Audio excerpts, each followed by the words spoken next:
Hi hello, সবাই কেমন আছো? আশা করি ভালো আছো। আজ একটা নতুন ভিডিওতে সবাইকে স্বাগত জানাই। আজ হচ্ছে সোশ্যাল অ্যান্ড পলিটিক্যাল ফিলোসফি যে কয়েকটা ইম্পর্টেন্ট কোয়েশ্চেন সেইগুলো নিয়ে আলোচনা করব। ফার্স্ট কোয়েশ্চেনে চলে যাই। সেটা হচ্ছে, সমাজ হলো সামাজিক সম্বন্ধের জটাজাল যা নিয়ত পরিবর্তনশীল। কে বলেছেন? না ম্যাকাইভার বলেছেন। ম্যাকাইভার এবং পেজ বলেছেন এই কথাটা। গিসবার্ট বলেছেন যে সমাজ হলো সামাজিক সম্বন্ধের বুনট বা জাল, যা হচ্ছে পরস্পরের সঙ্গে অর্থাৎ প্রত্যেকে পরস্পরের সঙ্গে আন্তর সম্পর্ক যুক্ত থাকে। যখন কোনো জনসমষ্টির সদস্যরা একটি বা কয়েকটি উদ্দেশ্য সাধনের জন্য মিলিত হয় তখন তাকে বলা হয় সংঘ সমিতি। তারপর কোশ্চেন হচ্ছে, অধ্যাপক ম্যাকাইভার সম্প্রদায়ের কয়টি ভিত্তির কথা বলেছেন? দুটি। কি কি? স্থান বা অঞ্চল এবং হচ্ছে স্বজাত্যবোধ।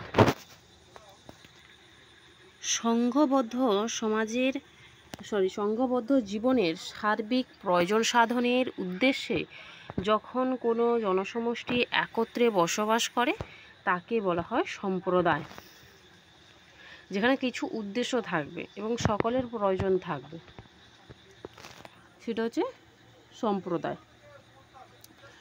অধ্যাপক ম্যাকাইভার ও পেজ বলেন যে সম্প্রদায়ের ভিত্তি কি? না অঞ্চল এবং সাজাত্যবোধ, যেটা এক্ষুনি বললাম।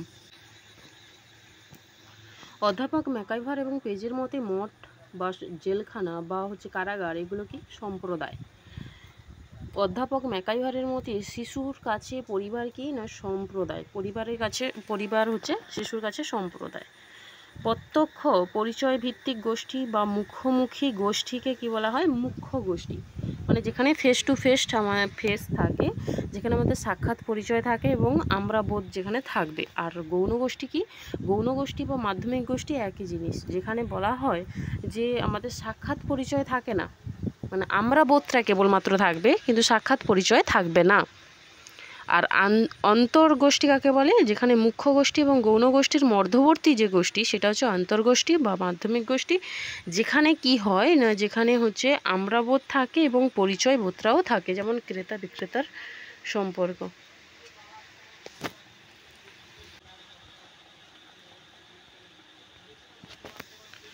সামাজিক আচরণের অভ্যাসলব্ধ পদ্ধতি কি? সেটা হচ্ছে প্রথা। সমাজে স্বীকৃত ও অনুমোদিত আচার আচরণের রীতিকেও কি বলা হয়?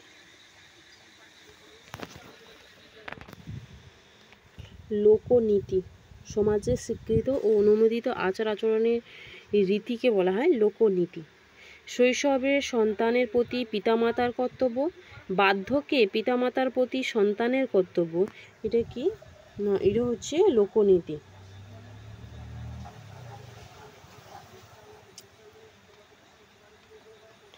সরি ফার্স্ট কোশ্চেনটা এটা হবে না, এটা হবে লোকাচার হবে। বলছে সমাজের স্বীকৃত ও আচার আচরণ।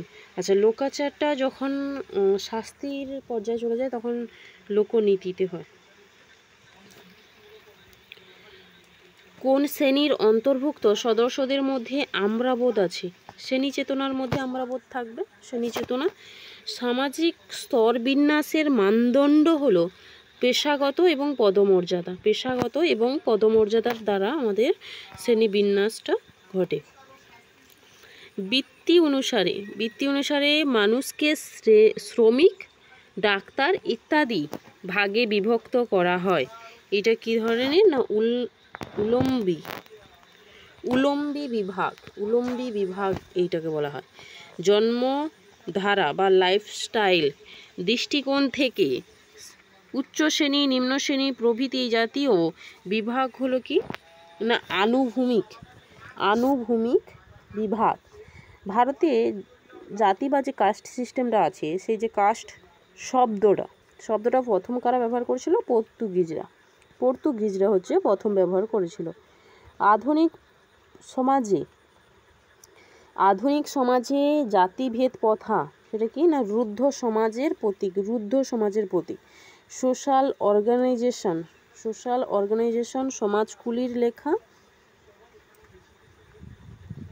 সমাজে শ্রেণী ও জাতি যে বিভাগের অন্তর্ভুক্ত তাকে বলা হয় সামাজিক স্তর বিভাগ। সামাজিক স্তর বিভাগ।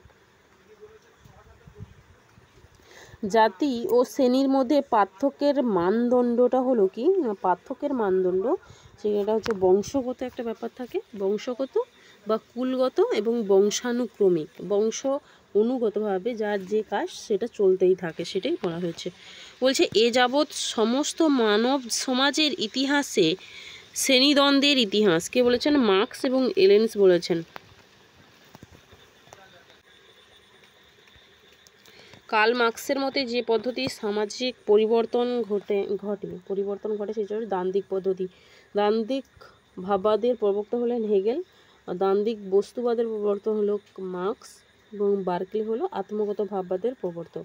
মার্কসের মতে সমাজের পরিবর্তনের মূল কারণ হলো শ্রেণীদ্বন্দ্ব। শ্রেণীদ্বন্দ্বের কারণে সমাজের পরিবর্তন ঘটে। উদ্বৃত্ত মূলের তত্ত্ব দেখানো হয়েছে কোথায় না, যেখানে কিভাবে ধনী লোকেরা শ্রমিকদের বঞ্চিত করে তার উপর এই তত্ত্ব। উৎপাদন ব্যবস্থায় কিভাবে বিত্তবান মানে যারা ধনী মালিক শ্রেণী বিত্তহীন শ্রমিকদের বঞ্চিত করে তা দেখানো হচ্ছে উদ্বৃত্ত মূলের তত্ত্বতে। সামাজিক পরিবর্তনের মূল হাতিয়ার শ্রেণী সংগ্রাম। শ্রেণী সংগ্রাম। রাজনৈতিক বিষয় সম্পর্কে দর্শনসম্মত সিদ্ধান্ত হলো রাষ্ট্র দর্শন, আর বিজ্ঞানসম্মত যদি হতো তখন রাষ্ট্রবিজ্ঞান। রাষ্ট্র সম্পর্কিত দার্শনিক মতবাদ প্রতিষ্ঠিত হয় আরোহ পদ্ধতিতে। ডেমোক্রেসি শব্দটা গ্রিক ভাষা থেকে এসছে।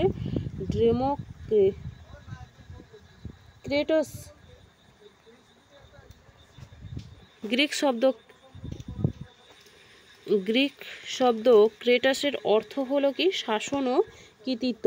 গণতান্ত্রিক সরকার বা শাসন ব্যবস্থার প্রধান প্রকারভেদ কয় প্রকারে? দুই প্রকারে, প্রত্যক্ষ এবং পরোক্ষ। প্রত্যক্ষ গণতন্ত্রের নিদর্শন লক্ষ্য করা যায় গ্রিসে এবং রোমে।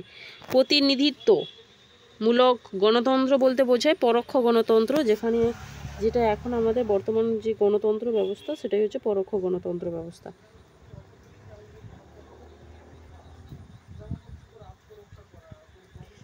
সামাজিক গণতন্ত্রের সূত্রপাত সোভিয়েত রাশিয়াতে হয়েছিল। রিপাবলিক গ্রন্থ হচ্ছে প্লেটো, যেখানে তিনি একটা আদর্শ রাষ্ট্রের কথা বলেছেন।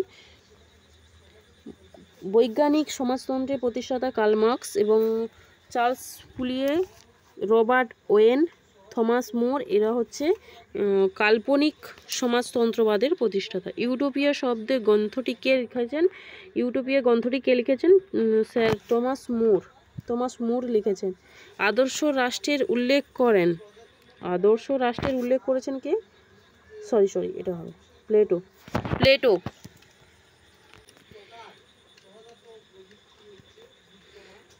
আনটো দিস লাস্ট গ্রন্থের লেখককে? রুস্কিন বন্ড, যার দ্বারা প্রভাবিত হয়ে গান্ধীজি সর্বদয়বাদের কথা বলেছেন। সর্বদয় আক্ষরিক অর্থটা কি না, সকলের কল্যাণ হবে। গান্ধীজির সর্বদয়ের প্রধান লক্ষ্য হলো দেশের উন্নতি, শহরের জনসাধারণের উন্নতি, গ্রামীণ জনসাধারণের উন্নতি, এদের মধ্যে কোনোটি নয়। রচিতন্ত্র বলতে কি? তত্ত্ববোধায়ক তন্ত্র। আর রচি কথার অর্থ হচ্ছে ন্যায় রক্ষক। রচিতন্ত্রের লক্ষ্যবস্তু রূপে গণ্য হয় কি না, অর্থনৈতিক সাম্য।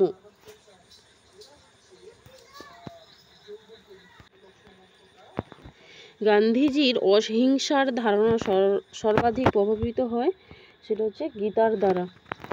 হসপিটাল কি? হসপিটাল একটি প্রতিষ্ঠান। হসপিটাল হচ্ছে প্রতিষ্ঠান। গৌণ গোষ্ঠী হচ্ছে পরিবার তো প্রাথমিক গোষ্ঠী। রাজনৈতিক দল। গণতন্ত্র হলো মূর্খের শাসন। কে বলেছেন না, প্লেটো বলেছেন। অন্তর্গোষ্ঠী পরিবার, পাড়া, ছেলেদের দল, এগুলো সবগুলোই। অহিংসায় আমরা প্রথম ও শেষ ধর্মবিধি ও ধর্মমত। কে বলেছেন? গান্ধীজি।